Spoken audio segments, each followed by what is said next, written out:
Never again be a part of the 90% that fail in trading by mastering one simple concept: risk management. This is the first part of a 2-video series about risk management. The first part focuses on the basic concepts of risk management, and in this video, we'll try to answer the questions: how much should I risk per trade? Where should my stop level be? And how many shares should I buy?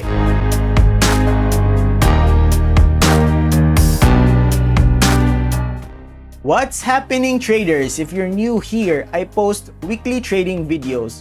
So please subscribe and hit that notification bell so you don't miss out on anything.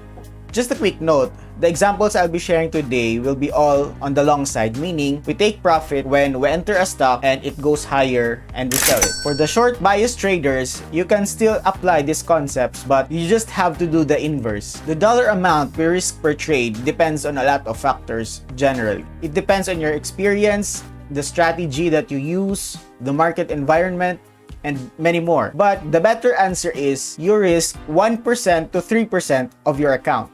You can also hear these figures from some experienced traders, because by risking just a small percentage of your account, you can control your emotions while trading and stop you from doing irrational things. Secondly, it is also backed by math. If we neglect the changes in buying power and you risk 1% of your account per trade, theoretically, you need to lose 100 times consecutively just to blow your account. Even Ben Simmons can shoot 17 threes in 100 attempts. If we have a $1,000 account, we risk 1 to 3% per trade, meaning we risk $10 to $30 per trade. For the duration of this video, we'll use 1% or $10 per trade. So $10 will be our risk per trade, or we just simply call it R. By using R, we can focus on our trades instead of getting caught up with the numbers.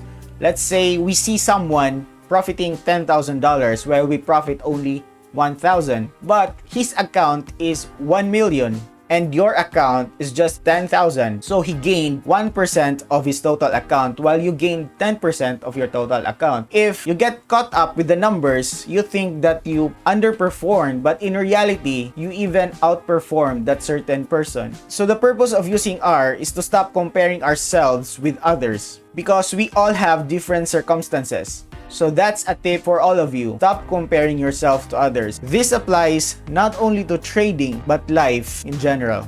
Stops can be a little subjective, and it takes a lot of experience to determine where to put your stops. But my suggestion would be to put your stop reasonably lower than the obvious levels. So what are obvious levels? So obvious levels can be 0.5 mark, so 1.5, 2.5, 3.5, or the whole dollar mark, like $2, $3, $4, and also a specific level where you can see prices get supported. So what I normally do is I put a stop reasonably lower than this obvious level. Why? Because most often than not, market makers tend to hit those obvious levels. And when they do, your stops will get taken out, and then you see the stock go right back up. The number of shares we buy depends on the first two answers: what I risk per trade and how far away is my entry from my stop. We do this by using a simple formula of dividing the dollar amount by the distance from our stop. I have here an example in applying the concepts that I have just explained. So first, we draw our lines. We can see here that it got tested a lot of times and now it got confirmed, so I can consider this as our support. Then we have our resistance right around here, so you can see a consolidation around that area and got rejected at 52.9. Say we have a $1,000 account, we want to risk 1%, which is $10. We get the stop from our entry. So first we determine our entry, which is around here, 49.84. Again, we put our stop with a little bit of a wiggle room below the support. We don't want to get stopped hunt by the market makers. So say 46.7, that's a very decent level below. So 49.84 minus 46.7 is around 3.14.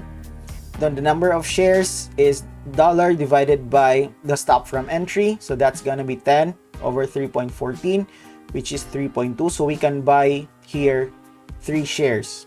So in the next video, we'll apply these concepts in trades that I did before. If you're still confused, please watch this video again or just leave your questions down in the comment section below so I can answer them.